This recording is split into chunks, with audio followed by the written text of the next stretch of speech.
Hi mga kakuys! Welcome to my YouTube channel. And I am Rico Dumdum Vespasha. And for today's video, we will going to tackle about processing user input and basic data manipulation. Processing user input and basic data manipulation. What is user input? User input in Java and Python refers to the data or information provided by the user to a program during its execution. It enables interaction between the user and the program, allowing the program to respond dynamically based on the user's action. So, sa binisaya, ang user input is mao siya ang gipasulod nga impormasyon sa usa ka user. Or sa mas kasabutan nga paagi, ang user input mao ang datos o impormasyon nga gisulod sa usa ka tawo ngadto sa usa ka sistema o programa. Pananglitan, kung nagsulat ka og pangalan sa usa ka form, nag-type og numero sa calculator, o mipili og option sa usa ka app.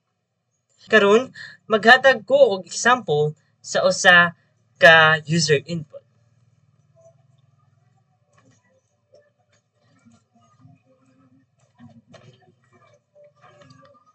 So, magbutang ko diri og variable nga ang pangalan kay ngalan.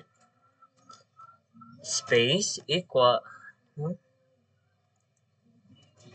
space then input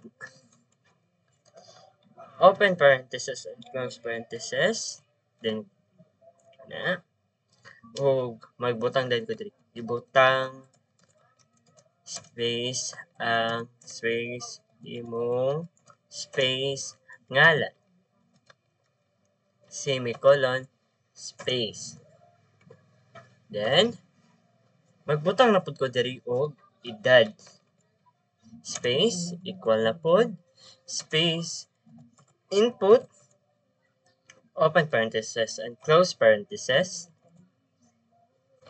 then magbutang na pud ko diri og pila imong pila imong edad semicolon dayon space. Karon mag-display ko og bagong nga line.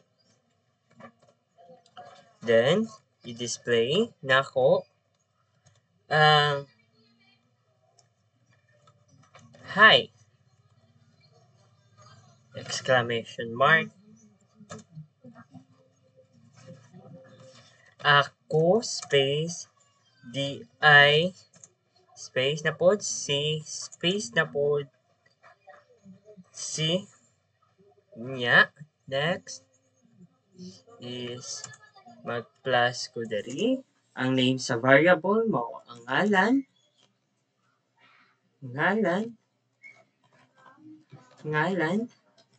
space na pod plus nag-edad ko og space mag-add na po mag-plus pangana po sa variable edad. Karon atong tan-awon kung sakto ba siya. Sige. Rico. Pila imong edad? 20 anyos. Hi, ako ay si Rico. Ayay. Rico, nag-edad ko og 20. So, ato na po ninyo otro.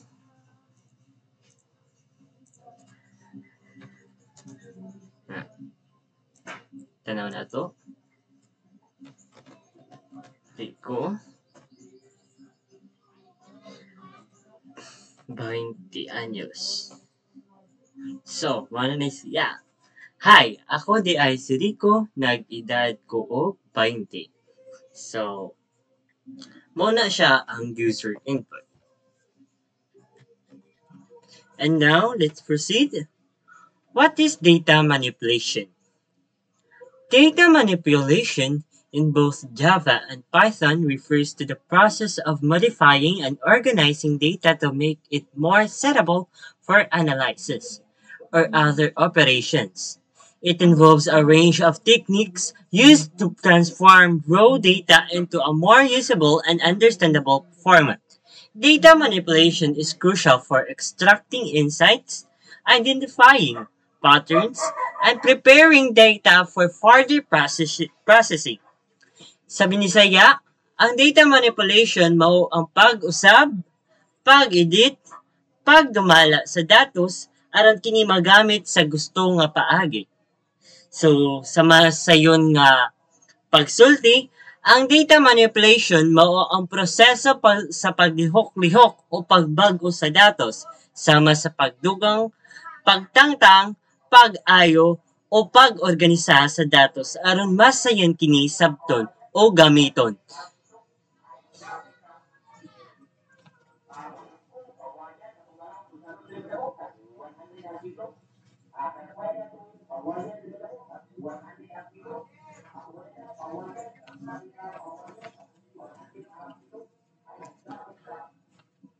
So karon, maghatag ko og example unsa ang data manipulation.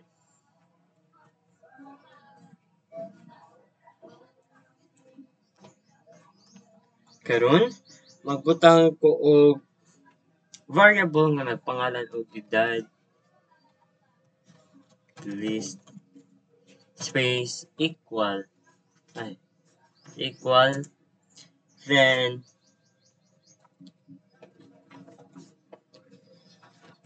eighteen mama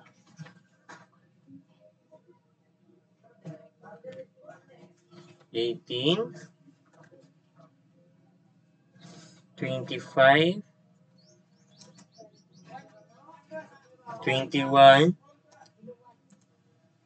30 ug 17.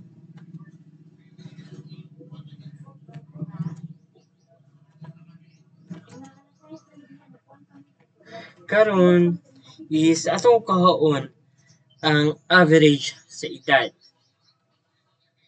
Magbutang na po itong average.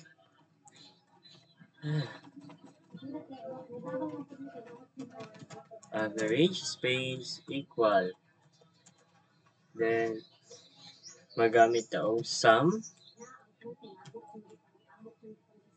Then, open and close parentheses. Edad list. Then, slash length and open and close parentheses again. Then, edad list. Karon is atong kaon ang pinakamubo nga average, pinakamubo nga edad. Mean edad is equals then mean. Ay, mali. Mean.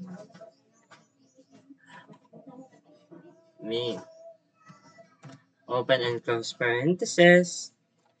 Edad, pangalan sa variable, list. O ato pong kaon ang maximum nga edad. Max edad. Mao na ang pangalan sa atong variable. Max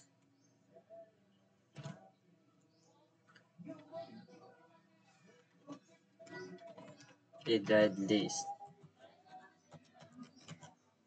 Karon aron ma-display is ato na din i-gamit mag-print na din ta.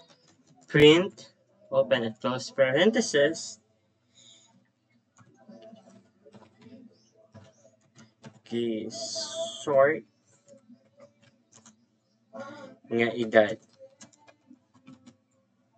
nga edad. Semicolon, space,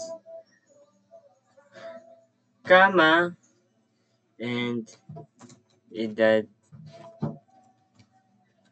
list. Print, then yes, kuha nga tao, dili dapat kalimtan. Pinaka gamay nga edad. List. Balik. Pinakagamay nga edad.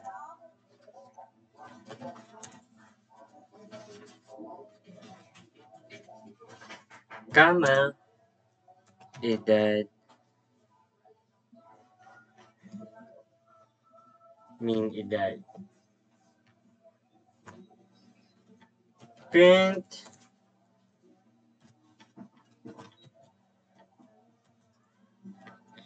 pinakadako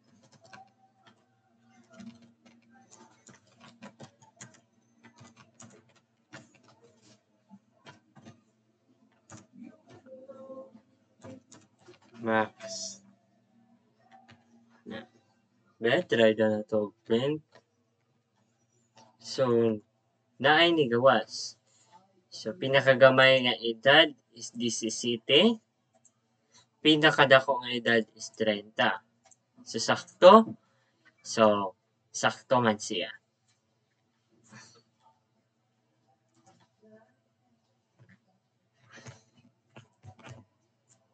So, I hope nga naamoy na learn maskin gamay lang o daghan kayo salamat sa pagpaminaw. Thank you so much.